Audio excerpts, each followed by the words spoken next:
It has been a long exercise for Bengali playwrights and screenplay writers কারণ সারা পৃথিবীতেই শেক্সপিয়ারের adaptation হয়ে চলেছে নানা ভাষায়। বাংলা, ইংরেজি, হিন্দি, অন্যান্য নানান রকম ইন্ডিজিনিয়াস ল্যাঙ্গুয়েজেও শেক্সপিয়ার অ্যাডাপ্টেশন হয়েছে। Shakespeare never gets old, whether it's Macbeth, Romeo Juliet or Othello. Adaptation of this classic plays will always captivate audiences from world around. The Bengali adaptation of Othello is a testament of timeless appeal, directed and acted by Arno Mukhopadhyay, casting Animar Bhattacharjee, Sohini Sarkar. Author is all set to release on the theatres on 14th June. বলবো শেক্সপিয়ারের মধ্যে একটা টাইমলেসনেস quality আছে, মানে সারা পৃথিবীতে 450 বছর ধরে প্রায় adaptation হয়ে চলেছে। তো আমারও মনে হয়েছিল যে ওথেলোর মধ্যে যে রেশিয়াল পলিটিক্স আছে এবং মোস্ট ইম্পর্টেন্টলি যে হিউম্যান রিলেশনশিপের যে কমপ্লেক্সিটিসগুলো আছে এবং উনি বেসিক হিউম্যান ইনস্টিংক্টের কোর সেটা নিয়ে ডিল করেছে, তো সেইগুলো এসে গেছে কোথাও লিখতে লিখতে, এবং ওই রেশিয়াল পলিটিক্সটা কোথাও দলিত পলিটিক্সে। তো সেটা শেক্সপিয়ারের মজা হচ্ছে ওটা সেকেন্ড লেয়ার থার্ড লেয়ারে চলে যায়। আসলে যেটা থাকে প্রাইমারিলি সেটা হচ্ছে হিউম্যান বিং, রক্ত মাংসের মানুষ। এটা কখনো কখনো শেক্সপিয়ারের নাটক একেবারে ফিজিক্যাল ফর্মে এসছে, লাইক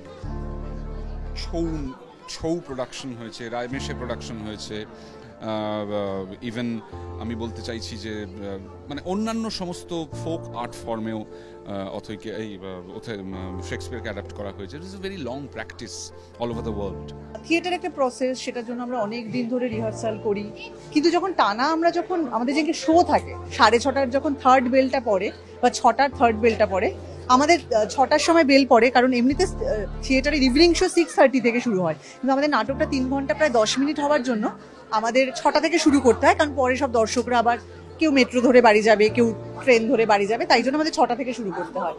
যখন এই থার্ড বেলটা পড়ে তখন কিন্তু নাটকটার কোথাও থামে না, পুরোটা ভুল ভ্রান্তি সবকিছু ঠিক সবকিছু নিয়ে একদম 3 ঘন্টা, মাঝখানে একটা শুধু 2 মিনিটের কি 5 মিনিটের একটা ব্রেক হয়, পুরো নাটকটা টানা চলে।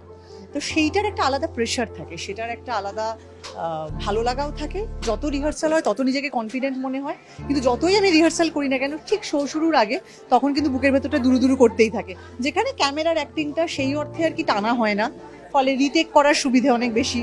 আমি চাইলে একবার দিয়ে আমার যদি মনে হয় যে আমি ঠিক করলাম না, তাহলে সেটার আবার ভুলটা শুধরে নেওয়ার জায়গা থাকে। কিন্তু ক্যামেরার আবার অন্যান্য অনেক অসুবিধা রয়েছে। ক্যামেরার অ্যাক্টিং এর ক্ষেত্রে সেইখানে মুখের মাসেল এক্সপ্রেশন সেগুলোর দিকে অনেক নজর দিতে হয়। তো সেটা দুটো মাধ্যমে কাজ করার অভিজ্ঞতা দুরকম। তবে ওই আর কি বললাম, টানা শেষ হওয়া 3 ঘন্টা ধরে টানা নিজের এনার্জি নিয়ে অভিনয়টা করার অভিজ্ঞতাটা একটু কঠিন।